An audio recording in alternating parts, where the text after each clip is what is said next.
today I'd like to say and talk about how much worship songs, Christian worship songs, have blessed my life and how they have actually really helped support me in my mental health journey. Christian worship songs, when you hear that word, it might bring up triggers for some. It might feel triggering to hear Christian, right? And it's like, am I a Christian? I'm not. I'm not Christian. But I love the love of Christ. And who is Christ to me? What do I feel is Christ consciousness? To be quite honest with you, when I had my near-death experience at age 24, 10 years ago now, I, for the first time in my life, felt Christ's love deeply and fully and truly all around me. And then I saw it was actually coming from the core of me. It is who I am. It's like my core is this radiant sun, and the rays of that sun shine out upon this human vessel and upon all of the human pains and traumas. And to really feel Christ's love is to be completely and fully healed. However, using the word healed for me, I'm hesitant to use it because it implies that we have been broken. Because truly seeing from this perspective, I see also that I've never once been broken. That is simply an impermanent aspect of myself. But who I really am has never once been harmed or touched or hurt, and I'm always whole. Yes, there have been some things in this life that have been deeply painful and challenging to experience as a human, yet really, actually, it hasn't been able to truly harm me. The only thing that has really harmed me has been my own thoughts and stories and beliefs that I developed from the life experiences that I lived. The mind, the perception is what has harmed me the most, not the life events themselves. Now, that is kind of maybe a hard place to get to for some, because it's like, well, of course, if someone's been like tortured or hurt, physically violated, it's like, how can that, like, how to say that that hasn't actually harmed me?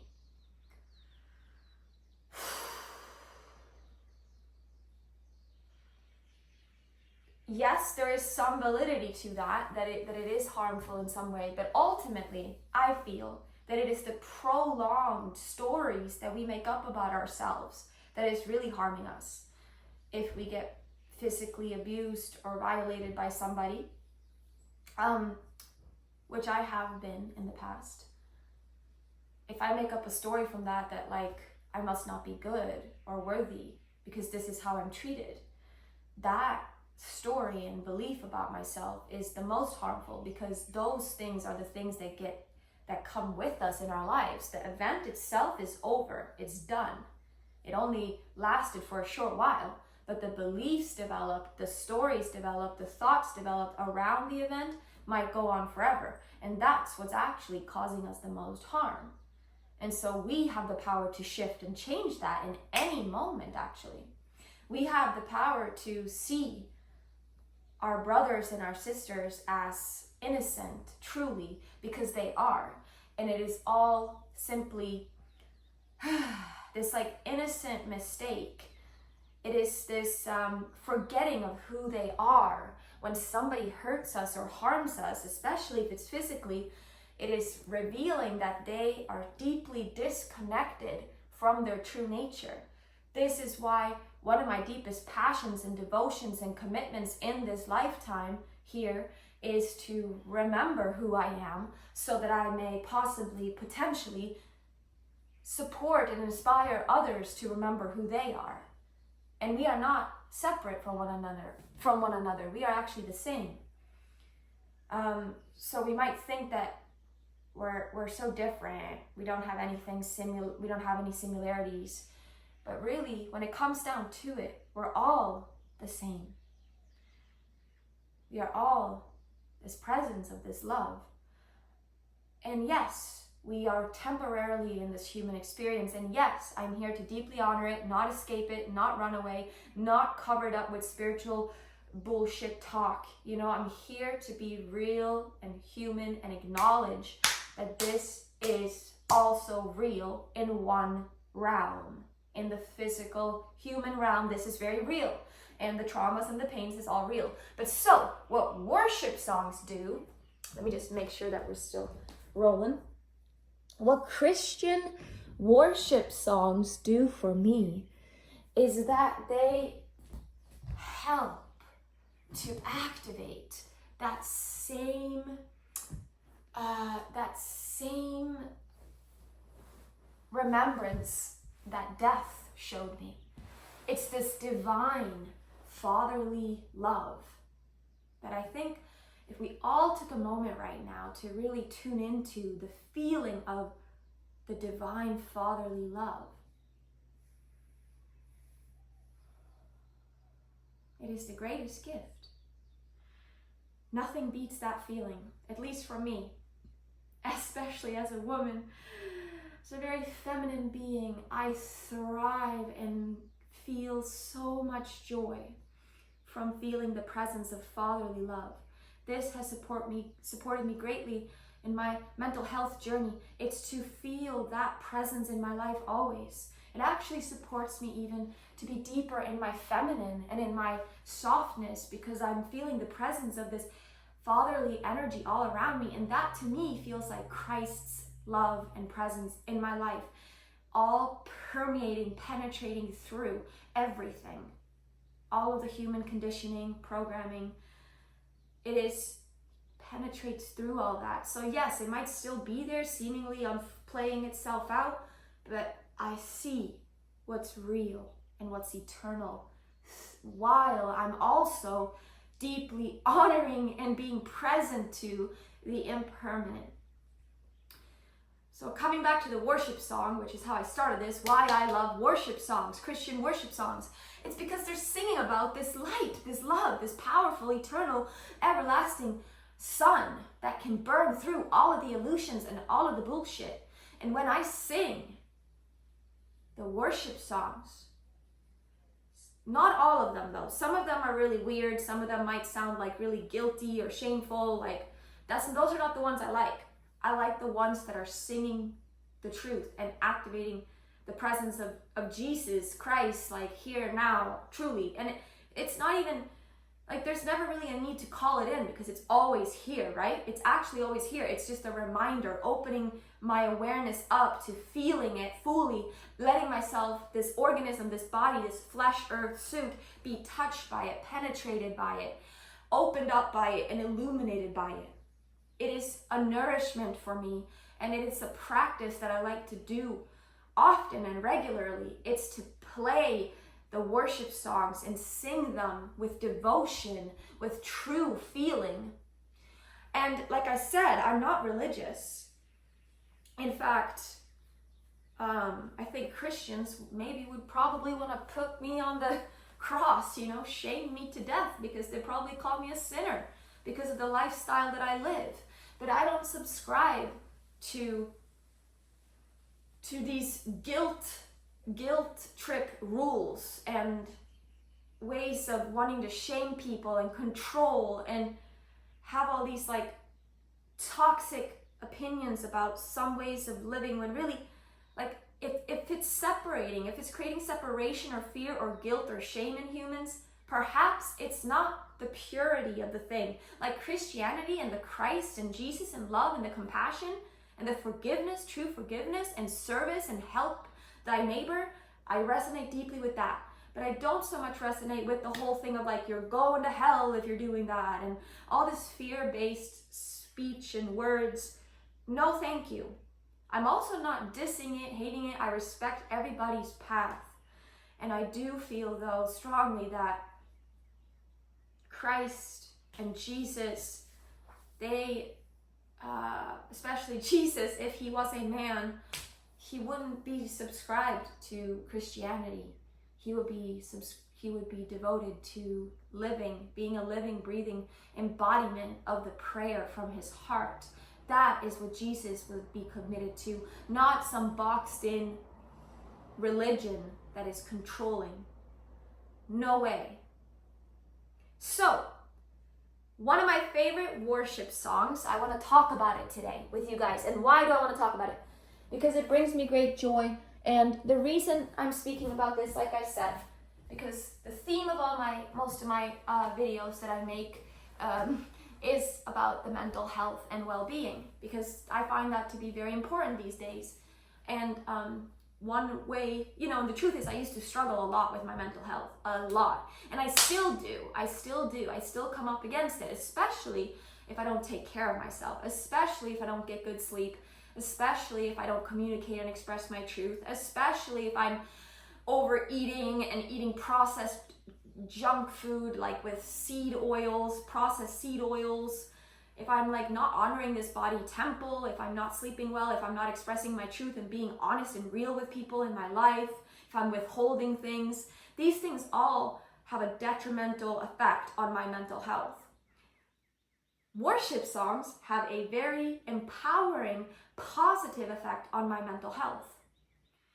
So there is this song called Touch of Heaven. And the first line in the song, Touch of Heaven, goes like this. I'm not going to sing, I'm just going to read the lyrics, speak the lyrics to you. How I live for the moments. Maybe I will sing it. How I live for the moments where I'm still in your presence, where all noise dies down. Lord, speak to me now. How I live for the moments when I am still in your presence, where all noise dies down. Lord, speak to me now. That to me is also Vipassana meditation. How I live for the moments when I'm sitting and actually truly practicing Vipassana meditation. Equanimity and awareness, baby. That's what it is. So it's so beautiful how the worship song, when I listen to it, I'm like, wow, this sounds like my experiences that I experience when I'm sitting in deep meditation, deep Vipassana meditation. So, how I live for the moments, yeah, where I'm still in your presence, where all noise dies down. Lord, speak to me now. And then, you have all my attention, yeah. I will linger and listen. I can't miss a thing, yeah.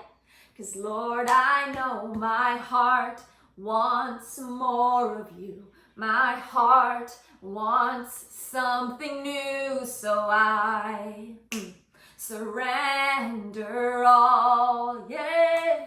And all I want is to live within your love, be undone by who you are. My desire is to know you deeper. Lord, I will open up again, throw my fears into the wind. I am open for a touch of heaven. Oh,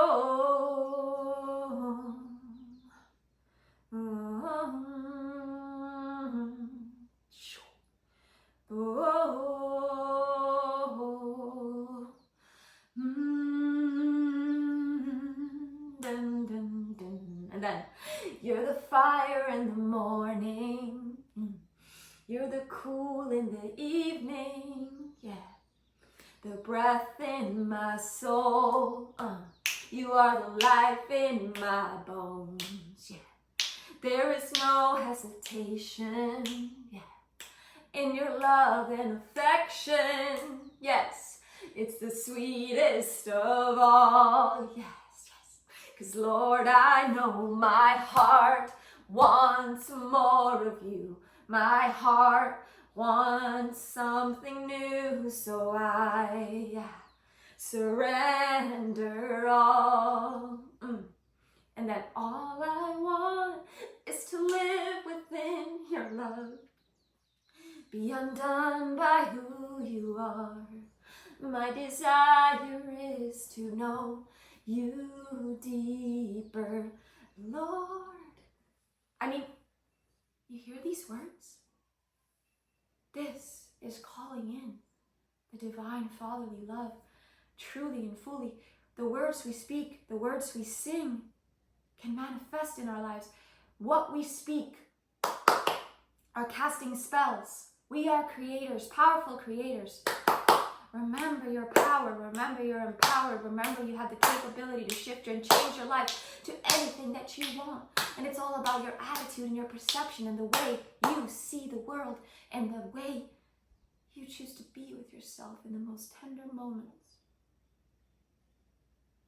Are you being harsh and judgmental, shaming yourself for feeling and being human? Or are you loving and opening up to the depth of heartbreak and pain and fear and feeling it fully and opening to it, letting it move through you versus shutting it down and suppressing it? Worship songs help me to open up and feel everything, to feel fully human, all of the spectrums. It helps me to feel more spaciousness in my being, to be here, to have bigger and greater capacity to be human and to feel.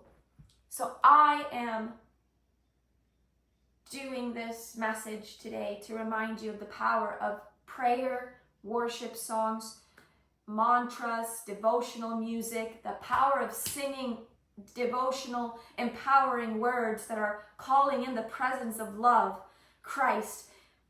If Christ doesn't resonate with you, just really the presence of love, the presence of source, the universe, the divine, all that is. This is what I'm talking about. It's the one, the we, that helps us to be fully and truly. Remember, we are free.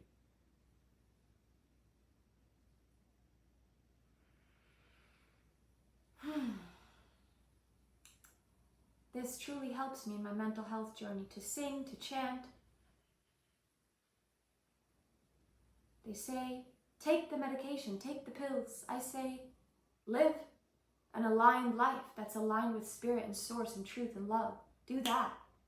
The greatest medication is meditation on the truth, on love, meditating on love, Christ. Meditate as Christ does. Lose yourself in love.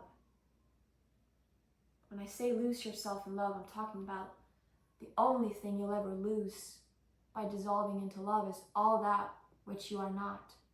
All that conditioning, programming. That's what will go. But we, you, me, all remain.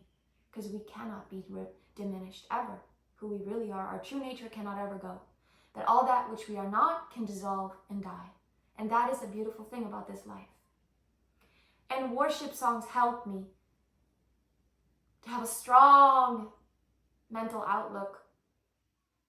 It supports my brain, actually, because it reminds me of the light that is vibrating and shining from the core of me. And that light goes up my spine into my brain, actually. It truly does. Helps me to see clearly my brothers and my sisters in this whole world, what's going on. It helps so much. So that's my commercial for worship songs. Thank you for listening. I pray you're doing well. Much love to you.